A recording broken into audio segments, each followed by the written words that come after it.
Hello and welcome back, everyone, to our 9-month Ultimate World Cruise adventure. And today we visit Beijing, China, and we get to see one of the wonders of the world in a way that almost no one ever gets to see it. Welcome to Living Phase 2.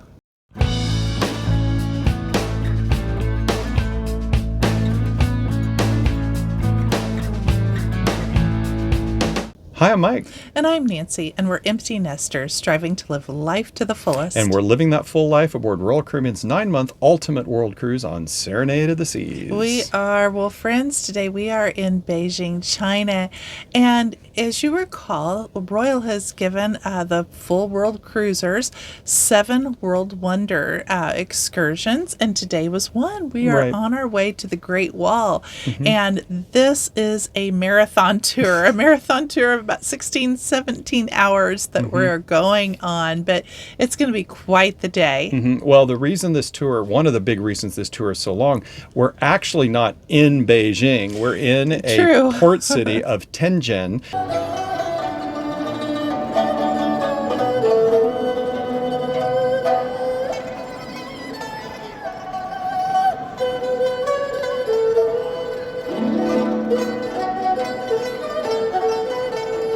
And Tianjin is about a 2-hour drive from Beijing.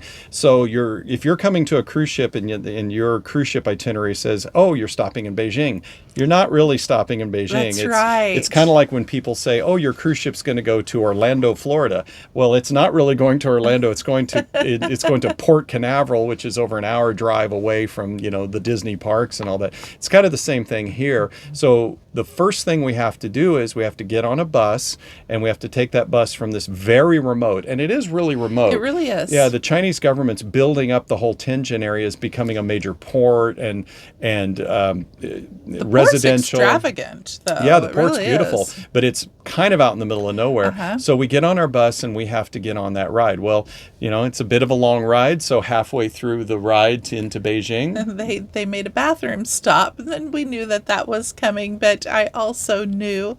Pro tip here. Pro tips.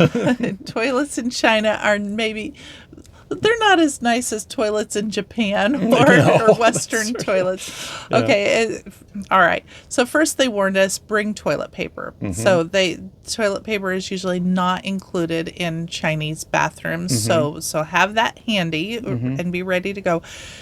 But as you can see here, the line for the ladies' room was quite long, and the reason for that is because there were only a couple of Western toilets where you actually can sit down.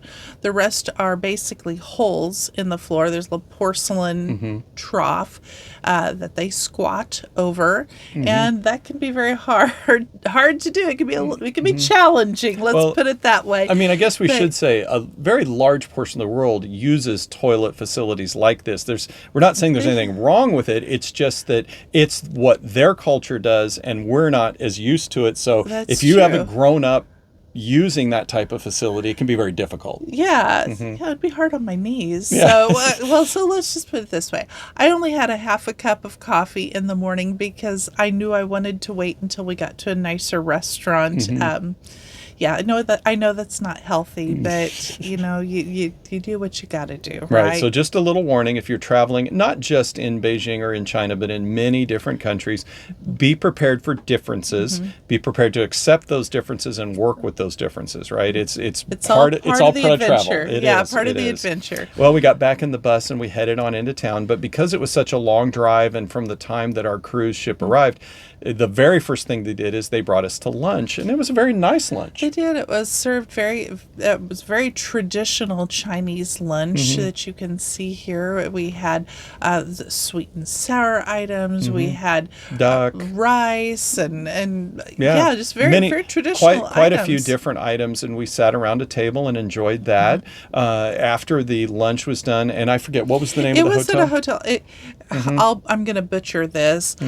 Quandaman Jiangyo. Yeah. So we're doing our best Jiangyo. with the Chinese names here. But it was a very nice hotel, and they had nice bathrooms. After that nice lunch, we went ahead and started walking toward our first stop, which was the Forbidden City. Now, our tour today is really only seeing two major sites, the Forbidden City and the Great Wall. And again, because Tianjin Port is so far away, that's the most we can fit in, and it's still going to be, as we said earlier, about 16 hours. Well, we walked down through the streets, and we saw many shops, many different things, and we got to the outside of the Forbidden City, and it's just already impressive. It's beautiful. Well, let's tell a little bit about what the Forbidden City is. It was the home of the emperor. It was built in 1406, and it is a kilometer north to south and 3/4 of a kilometer east to west. It's surrounded by a moat that's 170 or so feet wide.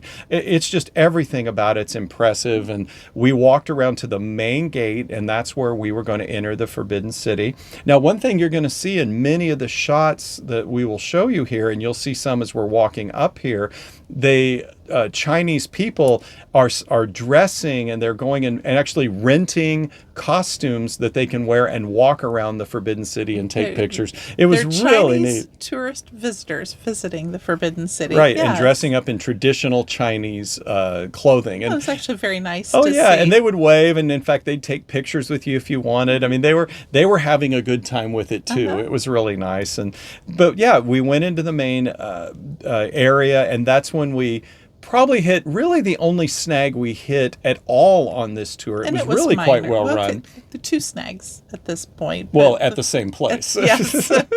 And what had happened was, so Royal Caribbean had such a large group of tourists. So there are over 600 full world cruisers, and they had us all scheduled to go see the Forbidden City. Well, getting that many tickets of a group that size is very unusual for the Chinese to deal with. So they had to work directly with the Chinese government to allow a tour group this large to go into the Forbidden City. Even though we aren't all going in at the same time, it was a very large amount of tourists to coordinate. So the Chinese government worked with the Forbidden City and their security there, and we had to give our passport numbers and do all kinds of stuff.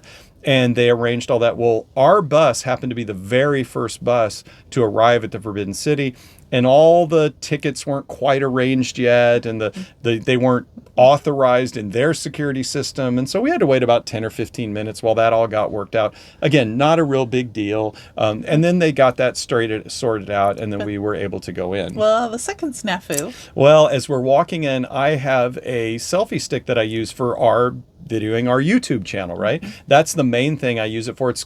I use it just as a handle to kind of support the phone that we use to record everything with. Well, the security guard there at the entrance saw it, and he said, too long, and he confiscated it. So I had actually asked on the bus, I said, can I take my selfie stick in? And the guide had said, oh yeah, that's no problem. Well, the guard at the Forbidden City didn't agree, and he wins. So I thought we would never see it again. Yeah, that's right. But miraculously, after we walked all the way through the Forbidden City to another gate, we didn't come in and out the same gate. The guide went, he collected it up at the office there, and he had my selfie stick and gave it back to me. So that was pretty amazing, cool. Actually, that it worked that way. And so, pro tip, if you are going to go into the Forbidden City, they weren't all in agreement, but selfie sticks longer than 1.2 to 1.5 meters, somewhere in there. If it's longer than a meter, you have a chance it may get confiscated. So just be aware of that. And I did see a few others getting confiscated as well at that gate. So just be aware. But it all worked out. We got it back. Yeah. So you just went through without the selfie stick, and we were still able to take some beautiful pictures. And this is it's an amazing place. It's actually a UNESCO World Heritage Site because it's got the largest number of preserved wooden buildings. That's right. Wooden rooms, as I guess they call it. They say there's 9,999 rooms, but actually there's 8,886 rooms. Yeah, it's legend versus actual surveying and reality.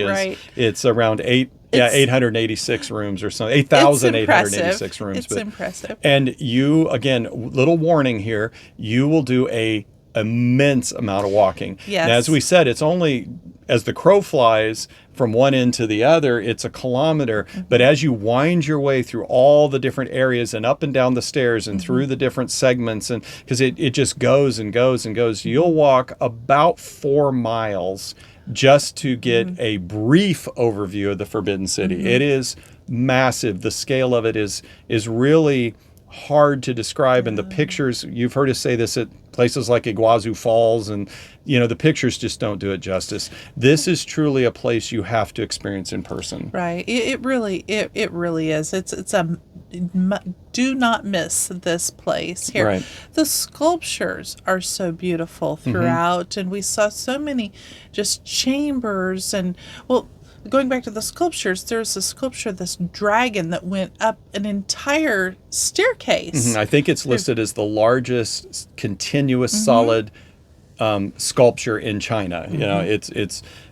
We saw the rooms where the concubines for the emperor. We saw the empress's chambers, the emperor's throne room, the emperor's chambers. It just goes on and on and on. That all live there. Exactly. So. The great courtyards where the emperor would hold court, and it is really quite amazing.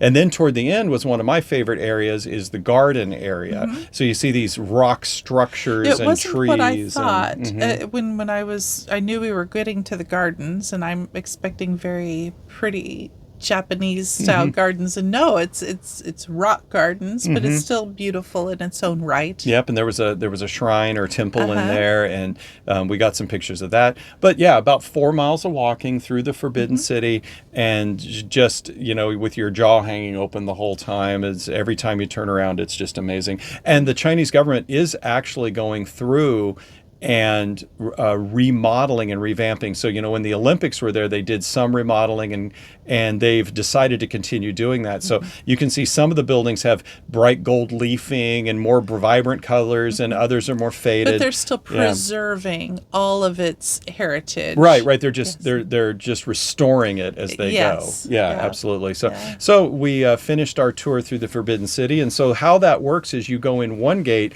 you walk all the way through, and you come out the other gate, and there's actually some buses there that aren't tour buses. They're just city buses, and they're Forbidden City buses, and they drive you back around to the front side or to the other gate where you came in, and that's kind of how the traffic flows. It flows from one gate all the way through to the other. It's not a two directional. Everyone flows the same direction, which keeps it very efficient. And there's a moat surrounding. There's a moat and a high wall that surround the entire Forbidden City as well. Yeah. So every time you look, there's another picture you want to take. It was just impressive. It was. So then we got back in our buses because we had quite a bit of a drive to take to get out to the Great Wall then at that point. We did. So we got out to the Great Wall, but that's where we stopped to have supper. And again, we were at another hotel. This was actually a Hyatt hotel that was there at the Great Wall. Again, had a very nice traditional Chinese meal, again with Peking duck and just all the appetizers, had 13 or 14 different dishes. Oh, at least they just kept coming and coming and coming. It was very good. It was really good. The name of the hotel, it was a Hyatt hotel, is the Commune Hotel, and it was at the bottling section of the Great Wall. Right. So then after we wrapped up dinner, then we got back in the bus and we drove that little bit to get out specifically to the access to the Great Wall, and that's where we really had some surprises. It's nighttime now. It's completely dark. Yep. It's dark. So as we got off the bus, we had about probably a half a kilometer to walk to get to the Great Wall. And it was normally during the daytime, there's shops and souvenir shops that would be open, and all of those were closed.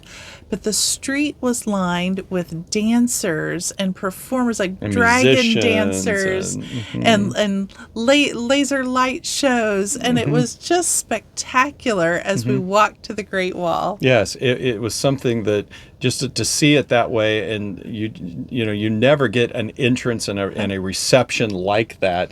And we walked all the way up. Now, be aware, when you get to the Great Wall, it is quite a bit of climbing. It's a lot of walking. And steep. And it is steep. It's uneven stairs, so just be aware that as you're climbing up there, and some of it, yes, is a steep grade, and you can see you leaning here in this one section. But it was magnificent. It really was. Words can really hardly describe it. You can see the pictures of the Great Wall at night, all lit up and stretching out through there. So we had a couple kilometer section, about a kilometer on each side, half a kilometer that we could walk from the center. We could go one direction, go way up, and then get pictures, and then come back down and go to the other section. Yeah. They only let you go so far on the Great Wall at night like that, and it was just spectacular. It really was. That was a treat. It was. It was, and you can see the pictures that we've taken and the views, and you just hardly ever see the Great Wall this way. Now, in the past, there are a few tours that have gone to the Great Wall at night,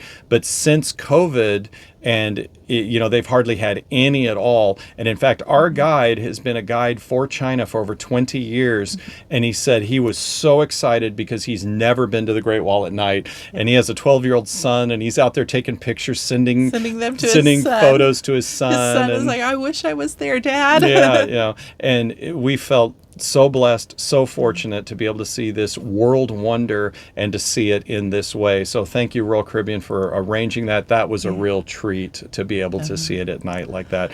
Well, after our adventure there in the Great Wall, we got back in the buses, and we had an over 3-hour ride now. I think we slept most of that way I think we were dozing off back to the port, and we got back to the ship at past midnight. But a nice thing is Royal Caribbean had another little treat for us. They kept the buffet open at night. At the Windjammer. Yeah, we weren't really that hungry, and it was late, but we decided to go in and get a little bit of video so that you could see it, and we took some video. Thanks a lot. You can see the crew in there, and just we want to thank them so much because they had to stay up really late at night. But you know what? We forgot. We received a surprise on the bus when we got back from the Great Wall, that was really nice. That they had packages for all of us, and inside the package was a set of 4 bookmarks, and I just think they're wonderful.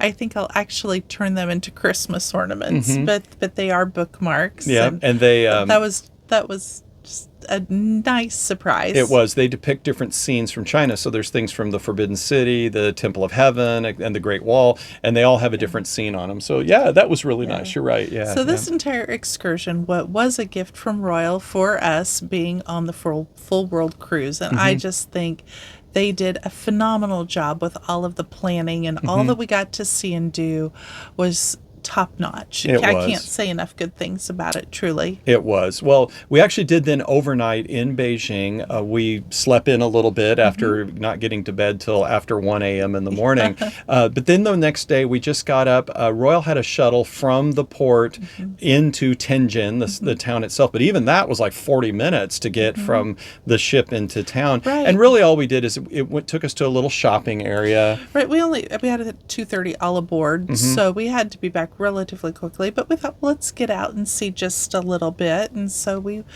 took the shuttle and took it into the mall, and from there we got a couple of earbuds. For some reason, we have both lost a set of earbuds. Probably left them on a bus or something. I don't know. Yeah, they're but lost. Very affordable. We got some earbuds, and then we had a very, very nice, although simple, but very nice dumpling lunch. Oh, it was so good. And the whole lunch that you're seeing here was $9. Yeah. And extremely reasonable. Yep. And so we did that. We just kind of walked through the mall. They had things like claw machines, and they had different things in the mall that we saw. But then we hopped the shuttle, headed back to the ship, and really just wrapped up our time in Beijing. It was just so short, though. So short. So. We do want to give them a pro tip, though, about how to pay for things in China, because we didn't have an opportunity to really get local currency, but there is an app that you can put on your phone called Alipay, and with Alipay you can connect that to your bank or to a credit card, because these places would not take credit cards here. here, Yeah, which U.S. credit actually cards surprised me. No, yeah, that's actually fairly common. U.S. credit cards aren't always accepted, especially if you're out of the tourist areas in China. And so you need some other way, either cash or you need an app like Alipay. And the way that works is you'll see these QR codes posted at different retailers, and you go in, you say scan QR code on Alipay, it scans that code for the merchant. Once it does that, then they put into the system how much it's charging, and then it gets charged to your account. And we tried it; it worked perfectly. Yeah, you just downloaded it right there at the mall, and Yep. it worked well. So that's how we were able to get the earbuds, because we didn't have a lot of cash with us. So. Yeah, and I guess second pro tip for traveling in China, you really do need a VPN. You need to use something, because when you're connecting up to the Chinese cellular phone system, everything is blocked. So you really can't get to any of the apps. You can't really hardly use Google Maps. You can't go to any of the websites you might want to search, anything of that nature. In fact, just to download Alipay. So we had to make sure a VPN was running, relocate ourselves through the VPN to the United States, and then we were able to use all our apps and use everything normally. So, you are going to want to make sure that when you travel in China, if you're going to use your cell phone, you want a VPN connected to it as well. Okay. So all that said, Beijing, go back. What do you think? China? Well, we didn't really get to see much of Beijing. We saw the Forbidden City, and we saw the Great Wall, and that was really all we got to see. And a nice dumpling dinner or lunch, yeah. But what we did see, especially when driving on the bus, I absolutely would love to have the opportunity to come back here again. Come back to China, see Shanghai, see more of Beijing, see Tiananmen Square, see other things. There's so much more of China to see than this very quick stop that we made. So I think without question, China will be a place we'll be coming back to. Yes. Yeah, it was a wonderful stop, wonderful people. Everyone was friendly, easy to get around.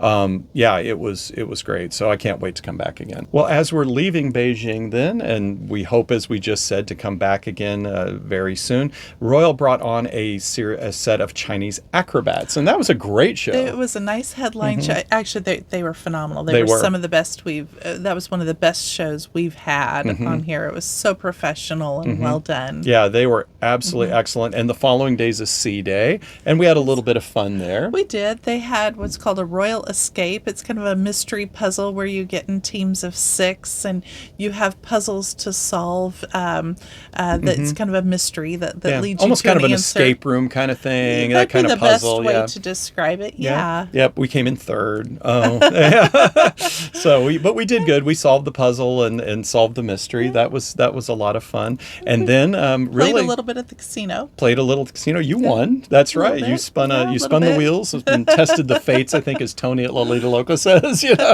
And you won there a little bit. And really, after that, we needed to get some rest, because tomorrow we're going to Nagasaki, Japan. We are. I can't wait for that. You're going to see us go to the Peace Park, where we see the remnants of what happened during World War II there. And we actually have an amazing, amazing sushi meal and have a lot of fun there at that. So Nagasaki was a great stop. All right, friends. So be sure to stay tuned for that. Thank you for being with us. We appreciate you, and we will see you very soon. Have a great day. Bye-bye now.